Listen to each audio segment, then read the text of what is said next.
Hey, what's up guys? It's Jake aka Tag, and today we're back here again with the very best Golem deck in the current meta right now. So Lightning is super solid because a lot of people end up having Mega Minion, Electro Wizard, and Electro Dragon in the meta. So if you're playing against an RG player that ends up having a Furnace, Electro Wizard, or Electro Dragon, you can slaughter it mercilessly with the Lightning. Also super good against any type of person that's running 2.6 or Musketeers.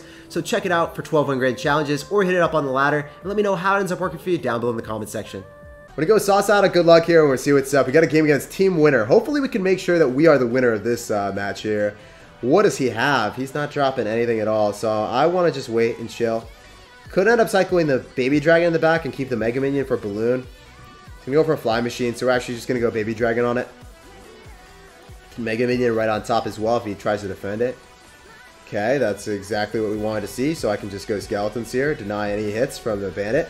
And we get great counter push with the Mega Minion and the Baby D. So we see Bandit, we saw Fly Machine, we see Zappies. It's inevitably going to be a P.E.K.K.A deck. That's 100% what we're going to be facing here. And as a result, I actually want to go for a Golem because he's going to be down so much Elixir. Oh, alright. Well, that wasn't what I was thinking at all. I have to go for a Snowball, and I need to be able to defend this. I think we're going to be fine. And that Snowball was absolutely kick-ass, and we kept the Barbarian alive. Obviously, we're going to suffer a lot of tower damage. I really wasn't expecting Royal Hogs. I think I should have been expecting it, but I wasn't. This is not a good matchup. He's got Barbarians. This is actually a little bit of a hard counter here, guys. So I want to win this, but I need to be able to break through when he doesn't have Barbarians in cycle, and I don't know if that's able to happen here. I think I have to Lightning this. Yeah, I definitely have to Lightning this. That's the only way that I can win right now. I need to be able to kill the Fly Machine, get the Baby Dragon locked, and we actually get it. So the way that you win against Barbarian players is pretty simple and pretty difficult at the same time. So if you're catching my drift, you need to get their Barbarians out of cycle when they have a fast cycle deck. These Barbarians were out of cycle. We killed them. And now we just need to be able to defend for the rest of the game. So I'm going to go for Skeletons here. He's going to go Royal Hogs. I need to be able to get back to Snowball. Push it all back, hopefully. How much damage are you going to get, my man? So with this deck, as I said before, time and time again, you can play amazing and stellar defense. I want him to go and cycle something that I'm able to Snowball again. Like, I want him to keep spamming me. I don't know if he will or not. Alright, that's Lightning. That's tower for us. That's really solid. See if he drops anything else. Yeah, he does. He gives me a Zappy as well. We'll snag that. Good stuff, man. Good stuff. Oh, I didn't take tower. That's a little bit of a yikes. Not going to lie here. A little bit of a yikes. Alright, we're going to wait. So then I can get the Skeletons and make sure that the Bandit walks and doesn't dash. If the Bandit dashes, we lose the game, so that's not happening. Alright, hopefully we can hit the tower here. We got him, Chief! Well, not yet, but, you know, we're well on our way to getting him, Chief. We're going to end up going for a Baby Dragon yet again in the back. We're going to end up going in for Mega Minion, Snowball first, and then going for the Barbarian of Justice right after. So I think we got him, guys. This was a really cleanly played game. Obviously, he has a complete hard counter. If he just cycles Zappies and Barbarians in the same lane, there's no way that I can kill it because I don't have Poison, I don't have Fireball. But we were able to win because he got the Barbarians out of cycle early on, and we made a really stellar Lightning, killing the Fly Machine and the Bandit, allowing the Baby Dragon to finish off the tower, basically. So GG and well played. I think that's a perfect template to beat this very hard counter. So we got a game against Joker. He's going to end up having Musketeer. Unfortunately, the Musketeer is going to go lock onto the Baby Dragon, and we were not able to crucify it with the tower. So because the tower was not ended up hitting the Musketeer, we actually had to drop a Prince. The Prince does charge, and his does not, so that's really good for us. Unfortunately, that Dark Goblin is going to be quite the nuisance. I actually have to go in for a Mega Minion here to make sure that that thing does not lock on our tower. And because he minored, usually a Snowball is going to completely and utterly deny a Dark Goblin from getting any hits, but since he minored, I really wasn't able to do anything else. Like, I had to go in. I was forced. In this matchup, I really don't know what he's got, so I don't feel comfortable going in for a Golem until I figure it out. So we see Furnace. That's a 4 elixir investment. Now I feel a little bit more comfortable going in. Fire Spirit only hits Skeletons, not my tower. Really good for us as well. And he's going to go opposite lane, so I want to go in for a Baby Dragon here. And the Baby Dragon should be able to deny a lot of the damage. I don't even want to go in for a Snowball because I want to save Elixir to mount an offense with the Golem. I don't want to leave my Golem stranded. I want to give him the support that he needs in life. I'm his emotional support coach here with the Prince. So we're doing pretty well here. Golem might be able to get some tower damage. I know our Prince is going to prevail in that interaction. I could Lightning here. Oh, man. I really want to because we're going to hit the Musketeer and we're also going to hit the Miner. It's well worth it. Let's go. What? Miner evaded it. He's like, psych, Jake. Get out of here. I'm a ninja. We don't call him a miner, we call him a ninja. He is trained and undergone severe test and training, endured many crucibles to just evade lightnings. Oh man, this guy's a legend. I can't believe that. So I know that I can end up going for another golem here. He's actually just going to end up going in for a dark goblin, so I want to go mega minion here. And then I also want to go for skeleton. Since the mega minion is going to stay alive, I think we're fine. Oh, never mind, we're not fine. That's going to be tower maybe for him. I actually need to go for a snowball because I think the baby dragon dies. So that was really, really sketchy. That fire spirit really wrecked me, man. I thought we were chilling. I thought we were vibing. I thought we were fine. But this man, he came back. He bounced back with a vengeance, and we were not fine anymore. I'm going to have to lightning here, and I think that the golem locks on. I know that the golem locks on, and we should be able to take the tower for sure. I just need to be able to defend the counter push that he's about to drop on me. So I know he's going to miner, and I'm kind of ready for it. So I'm going to end up going for a mega minion on the lane that he wants to miner. I'm going to go bar barrel this immediately. I'm going to go for skeletons and baby dragon and snowball on top of the minion horde. And I actually missed the entire minion horde, guys. That's an impressive pro play. Missed the minion horde for BM Kappa Kappa. And all I gotta do is go in for the lightning and secure the W. So GG, well played. And peace out, Girl Scout. It was a pleasure playing against you. And good luck in the rest of your challenge, Joker. Alright, we're gonna end up going in for bar barrel here. We're gonna see what's up. This guy ends up going in for a musketeer. I do not think that we're gonna get 2 hits. We only get 1. I'm just gonna go lightning the musketeer. Gonna play a little bit passive. I know that we're gonna be down a lot of elixir. We're gonna be down 4 elixir actually. So I'm gonna have to snowball this and get a really juicy defense going. He's going to end up going in for a bandit. I want to go in for skeletons. And then I'm actually going to have to go for a bar barrel on top of that bandit to make sure it dies. And we're going to be fine. Awesome. Good stuff. So we did not suffer any damage because of that skeleton placement. If you guys are trying to counteract any type of bandit with skeletons, don't drop it up high because then the bandit dashes. As you guys saw, it was walking towards my tower. By the time I dropped the bar barrel, safely evaded all damage. So I ended up being down 4 elixir and I was still able to defend with this deck. That's how good this golem deck is. You have skeletons and bar barrel and snowball, which are incredibly cost efficient. I think are some of the best cards in the game right now. So yeah, I just really like this deck. I think that it just runs differently than most golem decks. And I think it's a lot more safe than most golem decks for that reason. Unfortunately, he's actually going to have a bandit. So I think that what I want to do here is I want to go for a snowball just to push it back so then the baby dragon is able to finish it off so it doesn't get a tower hit. I think it's really worthwhile. I don't want to go in for lightning because I think I'm down too much elixir if I do. I know he just dropped a musketeer, so that's really not a good elixir trade for him at all. I'm going to go for skeletons here, and then I'm going to bar barrel, and then we're going to kill the musketeer that way. So, Muskie doesn't even get a single hit on our tower. We're going to be up a lot. We have a barbarian in the left-hand lane, so he can't really spam there immediately. So I actually want to go for a golem. Usually I don't advocate for this, but it's a pretty good play when your opponent's down a lot. So I'm going to go Prince on Prince here.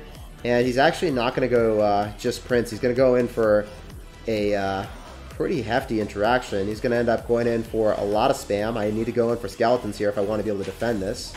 And he's going to get Barbarian on top of the tower, but he's not going to have much elixir to defend the right-hand side, and he's not even going to end up having a Prince, because Prince is the best way when you're running the Bridge Spam deck. It's the only way, really, that you can kill a Golem successfully. Like, a Bandit is pretty flaccid. It's not going to accomplish anything. If you go Musketeer, that's the easiest lightning of my life. Thank you so much, sir.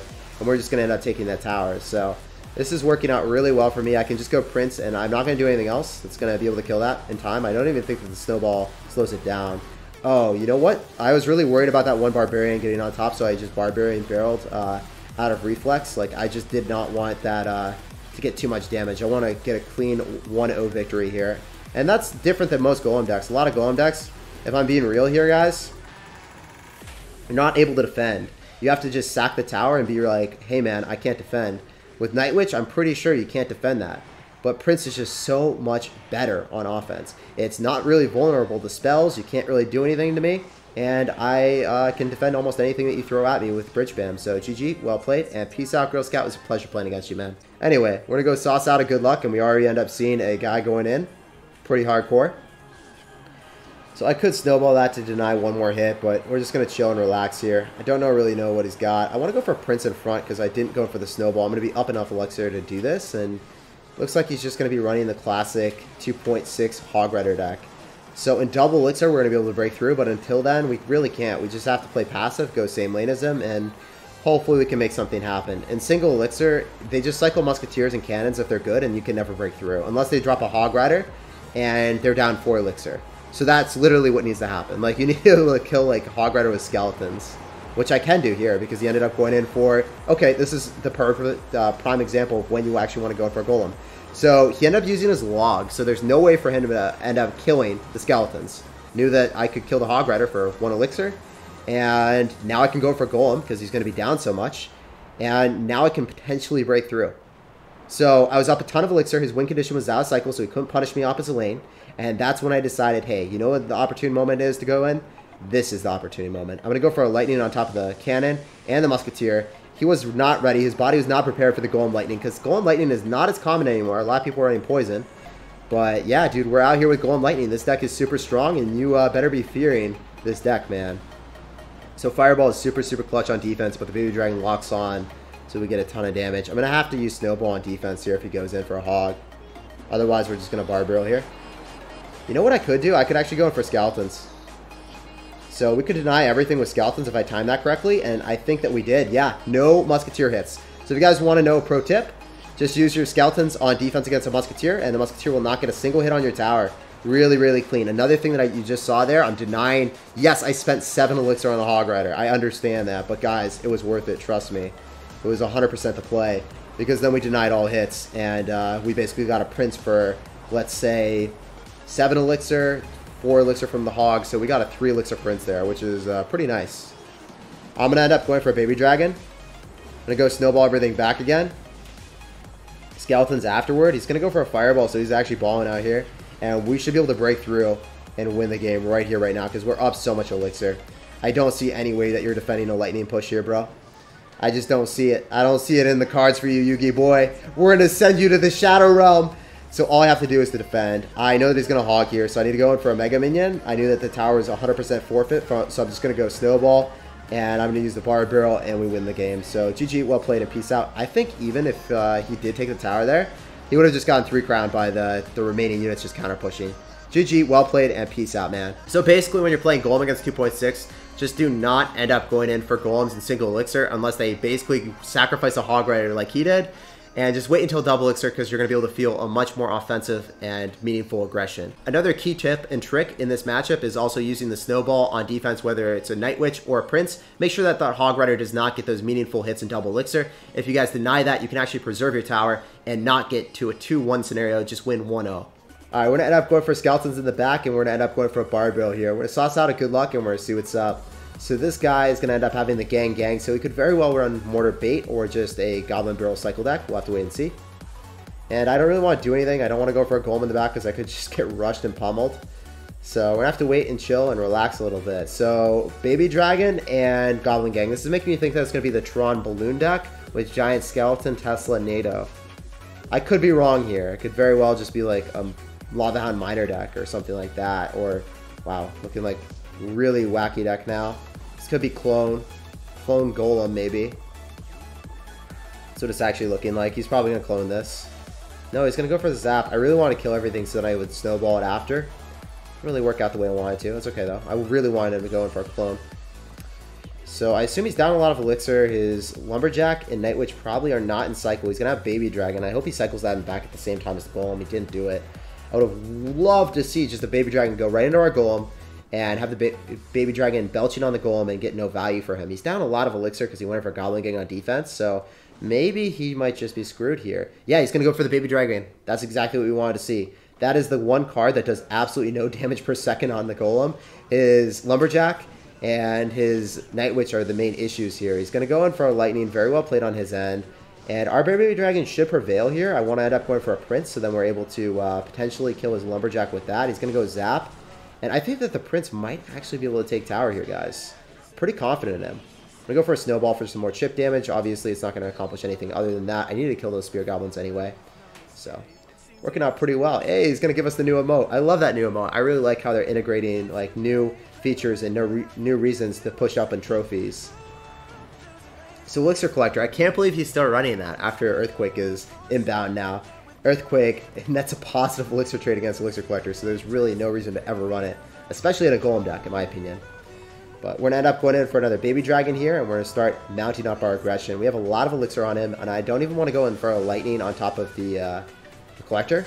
Just want to make sure that I take his tower here and have enough Elixir to defend. So I think that's one of the biggest misplays that you could possibly do with this deck, is going in for Lightnings on Collectors, or lightninging something or dealing with something opposite side when you could just drop a Barb Barrel or just ignore it. Like, I'm ignoring that collector. I don't really care. There's 13 seconds left. If I defend, I win the game. And I know that. So, yeah. A lot of people are like, always rocket or lightning the collectors, but that's not the case. Definitely there are exceptions to this rule. So, GG, well played, and peace out, Girl Scout. It was a pleasure playing against you, man.